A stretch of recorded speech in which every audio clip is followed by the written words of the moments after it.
Fala, seus mal diagramados. Quando tive o primeiro contato com a história de Walter Delgatti Neto, o hacker de Araraquara, fiquei meio confuso e imaginei que estava diante de mais uma daquelas notícias plantadas pelo governo Bolsonaro nas agrocolunas do jornalismo nacional. Quando retomei rapidamente o rumo, procurei entender melhor do que se tratava o assunto. Foi então que notei que estava diante de algo que poderia mudar os rumos do Brasil, apesar da alcunha hacker de Araraquara sempre me fazer esboçar um sorriso, assim como Grávida de Taubaté, Peladona de Congonhas, Denise Furacão da CPI e outros nomes de hiposcelebridades eternizados pelo finado site Ego.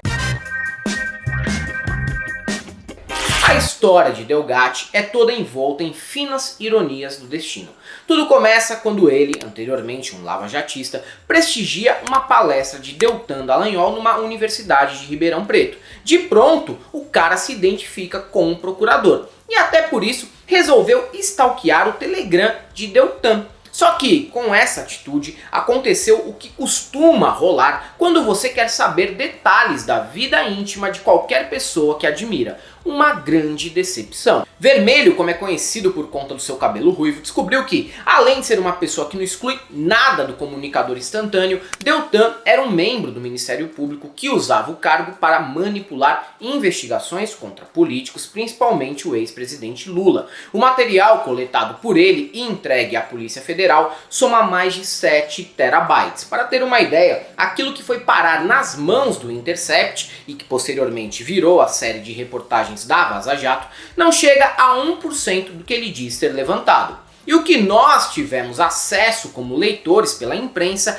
é uma parcela ínfima disso, já que, independente do posicionamento ideológico do veículo, há uma triagem sobre o que divulgar e o que omitir. Eu sei que os preceitos básicos jornalísticos pregam o contrário, mas não sejamos nem inocentes e nem ingratos. Veículos de comunicação possuem agendas e o que foi revelado até aqui é bastante relevante nos rumos da política nacional. Isso porque foi através da Lava Jato que parte do eleitorado de políticos que se identificam como de esquerda precisaram finalmente reconhecer que erraram ao confiar na operação, como foram os casos de parte dos integrantes do PSOL e da Rede. E o caso mais emblemático de todos é o do diretor José Padilha, que elaborou a série O Mecanismo para a Netflix com o Moro no papel de herói nacional.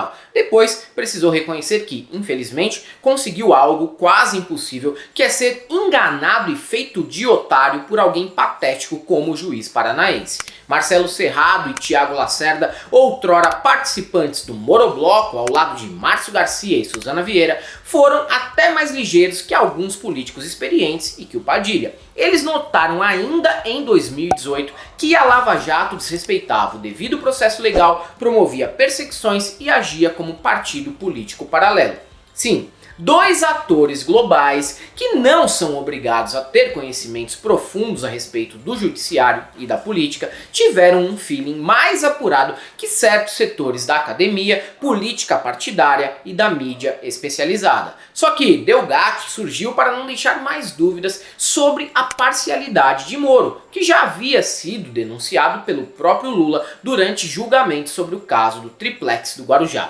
Por essa coragem, Delgatti pagou um preço bem alto. Teve que se desfazer de uma vida confortável, de uma Land Rover e um BMW que ele possuía na garagem antes das denúncias para viver com a aposentadoria da avó e uma tornozeleira eletrônica. Sim, porque ele foi preso através de acusações de lavagem de dinheiro, formação de quadrilha e interceptação telefônica na Operação Spoofing. Nessa época, Sérgio Moro ainda era ministro de Bolsonaro e demonstrava diariamente toda a sua habilidade com as palavras ao negar que as mensagens fossem verdadeiras, para em seguida se contradizer e comentar que, mesmo que fossem legítimas, foram obtidas de forma irregular, o que invalidaria a divulgação. Um verdadeiro gênio que domina a oratória como poucos, mas mesmo no meio dessa lambança, Delgatti ainda ficou preso por mais de um ano, sendo solto em setembro de 2020 e teve uma nova prisão decretada em fevereiro deste ano. Mas não adiantou tentar calar ou encarcerar Delgatti. Assim como Assange, o que ele revelou já mudou os rumos da história e não tem volta.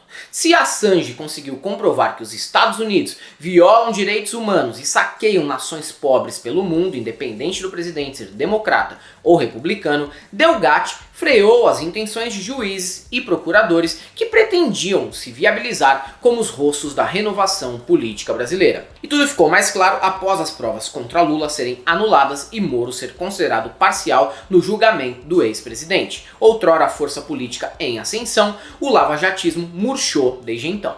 E já não restam dúvidas sobre a veracidade do material de Delgatti, porque, como bem pontuou Gilmar Mendes, uma das pessoas que eu odeio amar eventualmente, é que, se as mensagens não fossem legítimas, estaríamos diante de um notável ficcionista, o que Delgatti não é. E isso acaba se refletindo nas intenções de votos para 2022, apesar de também ter sido apontado como favorito para 2018, só agora Lula não está preso e pode concorrer tranquilo. Por exemplo, desde que o STF concedeu vitórias ao petista, houve uma melhoria no desempenho do nome dele nas pesquisas. Nos últimos 3 meses, Lula saltou de 42% de intenções de votos para 49% em pesquisas confiáveis como a do IPEC e Datafolha. E mesmo que a imprensa tente lançar um nome alternativo ao de Bolsonaro, o eleitor parece entender que Moro, Dória, Eduardo Leite, Mandetta e Datena eram apenas uma segunda via do Bolsonaro, ou o famoso bolsonarismo gourmet. Terceira via de verdade teria que ser alguém que propusesse algo diametralmente oposto aos projetos de Lula e Bolsonaro.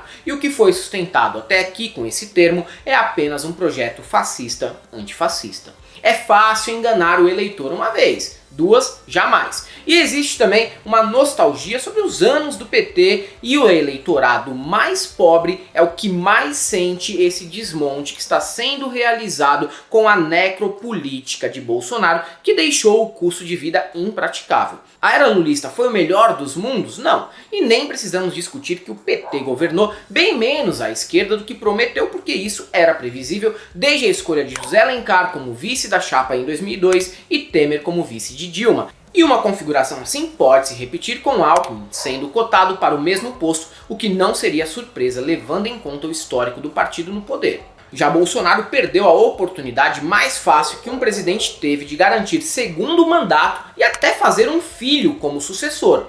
O único candidato de 2018 que não tinha fidelidade partidária, ele seria capaz de realizar todos os desejos de flexibilização, desregulamentação, reformas, privatizações e concessões neoliberais, mas falhou por ouvir demais o Eduardo, o Carluxo, o Olavo de Carvalho e o Steve Bannon. Tivesse feito um esforço pró-vacina em 2020, uniria o país e teria menos rejeição atualmente. Empresariado ele nem precisaria reconquistar, já que nesta semana mesmo o cara esteve na Fiesp, assumiu que demitiu funcionários para beneficiar o velho da van e foi aplaudido de pé pela plateia composta só pela elite do atraso. Porém, apesar dessa vantagem, ele conseguiu a façanha de perder 4 em cada 10 votos conquistados em 2018, que foram parar em grande parte nas mãos do Marreco. Ainda assim, Sérgio Moro, que recebe cobertura de 18 horas na Globo News todos os dias, dificilmente decola e no máximo serve como poupança de votos para o Jair. Eu explico, na eventualidade de uma vitória acachapante de Lula no primeiro turno, pode ser que o excrementíssimo conte com a migração em peso desses eleitores para que ele tente barrar o PT e ir para um segundo turno para tentar ganhar novamente. Mas Helder, ainda falta um ano, falta menos, a eleição é em 10 meses e tem cenário aí que só mudará com facada, tiroteio, atentado e denúncias tiradas do rabo, como aquela feita contra Ciro Gomes há poucos dias. Isso vai rolar com certeza, até porque o judiciário não vai aceitar a derrota de Moro sem ao menos tentar melar a eleição mais uma vez. Só que eu aposto que nada disso será capaz de atingir o impacto que a Vaza Jato e o fatídico dia em que Delgatti resolveu entrar no celular de Deltan teve nos últimos anos na nossa política, fato que desmobilizou o antipetismo e desmascarou a Lava Jato. O bolsonarismo, bom, esse morre a cada dia por pura incompetência. É isso, galera. Para quem gosta do nosso canal, você não só apoia, seja membro Pix e Conta Jurídica, caso você queira e possa fazer uma colaboração. Além do YouTube, estamos presentes também no Facebook, no Twitter e no Instagram. Sigam a gente lá. E para todos aqueles que achavam que a nossa política não teria reviravolta com denúncias de um hacker, só temos uma coisa para te dizer: não passarão.